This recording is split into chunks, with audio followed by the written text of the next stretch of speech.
Et si tu as des pensées suicidaires, reste bien sur cette vidéo parce que j'aimerais prier pour toi, il n'y a pas de honte à avoir. D'accord. Le mois de juin est le mois où il y a le plus de suicides en France.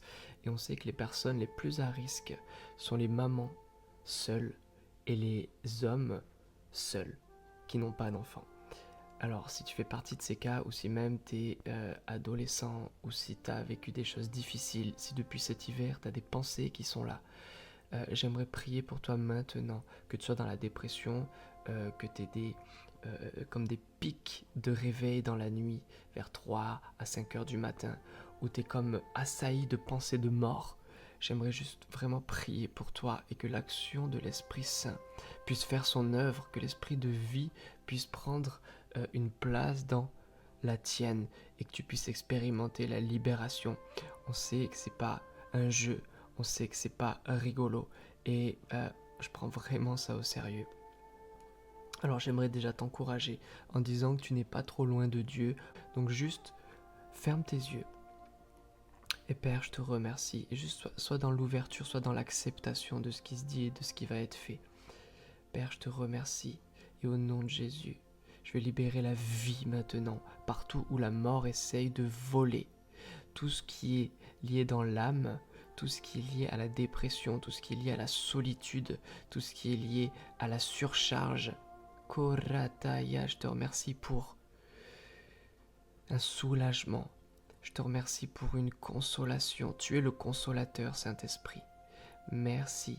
Et je me lève contre tout esprit de mort maintenant et j'ordonne que tu quittes sa vie maintenant. Que tout esprit de mort, tout esprit de suicide, tout ce qui veut forcer à l'auto-mutilation, à l'auto-destruction, maintenant tu t'en vas à cause de ce que Jésus a porté sur la croix. Maintenant, sois libre et je veux te donner cette bonne nouvelle, c'est que Jésus sur la croix a payé le prix pour que tu sois libre. Il est mort, il est ressuscité. Et cet esprit de résurrection veut venir toucher ta vie partout où il y a eu la mort. Dieu veut mettre sa vie. Alors juste dis-lui avec moi maintenant.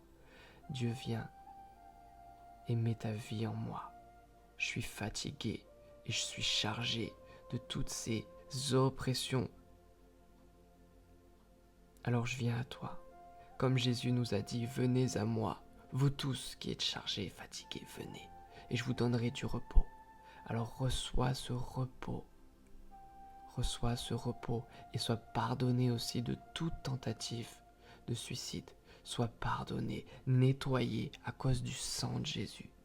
Maintenant, plus aucune condamnation et surtout plus aucun droit à l'ennemi, tout ce qui est générationnel aussi, tout ce qui est venu dans la famille, les suicides à répétition, c'est terminé. La malédiction cesse maintenant à partir de toi. Lève-toi et présente-toi devant le Dieu des dieux pour que tu sois libre et que ta descendance le soit aussi. La vie mérite d'être vécue et c'est pas en te donnant la mort que tu vas régler quoi que ce soit. Mais choisis la vie et c'est ça qui va régler les choses. Ça va pas empêcher certaines souffrances. Mais derrière les nuages, il y a le soleil et derrière ce voile d'horreur, derrière ce voile d'oppression, derrière ce voile, il y a la lumière du Christ qui veut venir t'éclairer. Alors lève-toi, toi qui dors, relève-toi d'entre les morts et sois éclairé par la lumière du Christ, sois réconcilié dans ton cœur maintenant. Je dis oui, je veux recevoir ta vie, Jésus. Je te donne la mienne. Tu sais, c'est ça, c'est un échange. Tu reçois la vie du Fils et toi en échange tu lui donnes ta vie orpheline. Et tu deviens comme ça également un fils ou une fille de Dieu. Papa t'aime, Dieu t'aime et il veut que tu vives. Alors vis au nom de Jésus. Sois béni et renouvelé.